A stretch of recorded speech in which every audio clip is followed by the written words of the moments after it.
A modern bathroom, 2 minutes twice a day. The brush is plastic, the bristles are nylon, the handle is ergonomic. It is replaceable, mass-produced, and almost no one thinks about it. Globally, more than 4 billion people perform this exact ritual every morning. It is one of the most universal habits on Earth. It is also one of the newest. For most of human history, no one cleaned their teeth with a brush. Some people used twigs, some used cloths, some used soot, ash, or crushed eggshell. Some, in ancient Rome, used urine.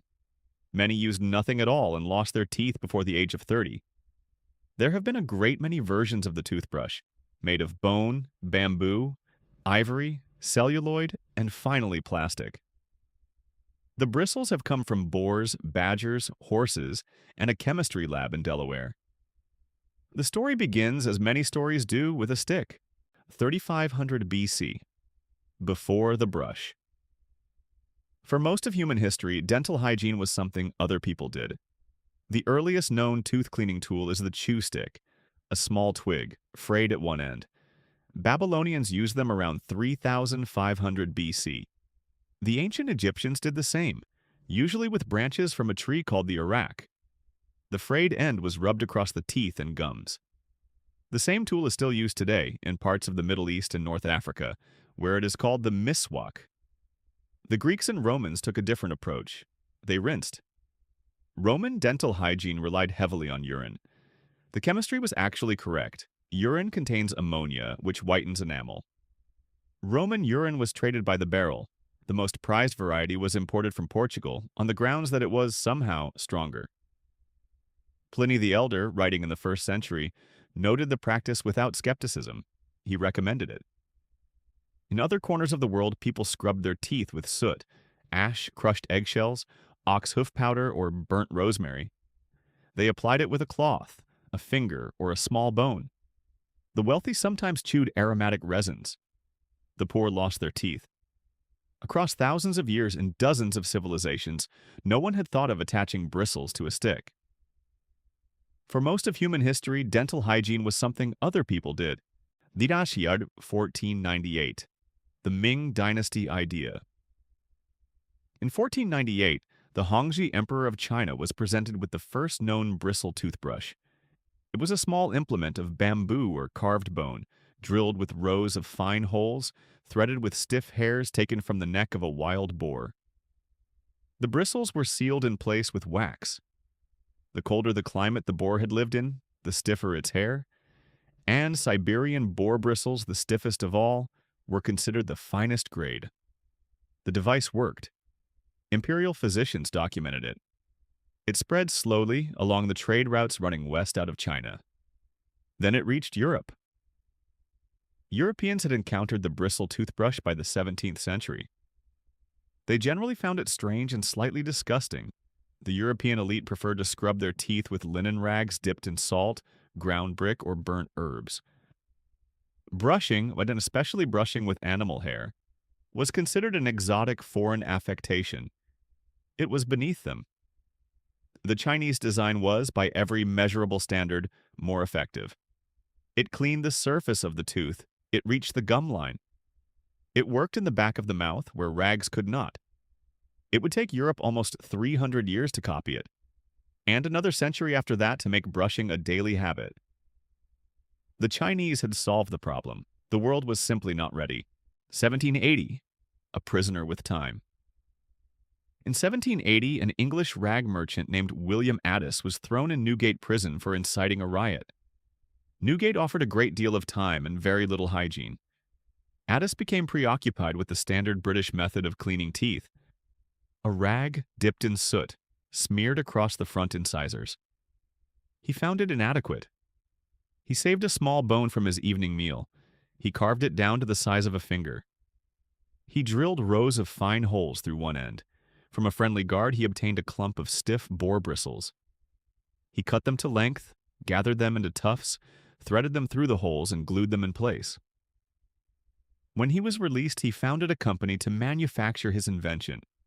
He sold the toothbrush to the British public, who took to it slowly, then enthusiastically. By the time of his death, he was, by the standards of his era, extraordinarily wealthy. The company he founded, now called Wisdom Toothbrushes, still exists. It operates out of Haverhill in eastern England. It is the oldest continuously operating toothbrush manufacturer in the world. He died rich. Most prisoners did not. 1857, the American habit. In 1857, an American named H.N. Wadsworth filed the first United States toothbrush patent. It did not catch on. Mass production began in 1885. That also did not catch on. Most Americans, well into the early 20th century, brushed their teeth perhaps once a week. Often less. Many never brushed at all. Then came the wars. In World War I and again in World War II, the United States Army required its soldiers to brush their teeth twice daily.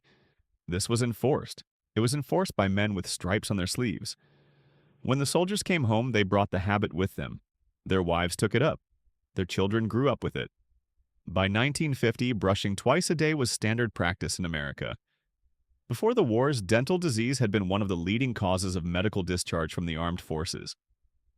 After the wars, the country had clean teeth almost by accident. It took 2 world wars to make Americans brush their teeth. March 1938. Nylon changes everything. The boar bristle toothbrush had a problem. Animal hair holds bacteria. It takes a long time to dry. The bristles soften, splay, and shed into the mouth. In 1935, a chemist named Wallace Carruthers, working for DuPont in Wilmington, Delaware, synthesized the first practical synthetic fiber. He called it nylon. DuPont used it first to make stockings. Women lined up around the block. 3 years later, in 1938, DuPont turned the same material into a toothbrush bristle. It dried quickly. It did not absorb bacteria.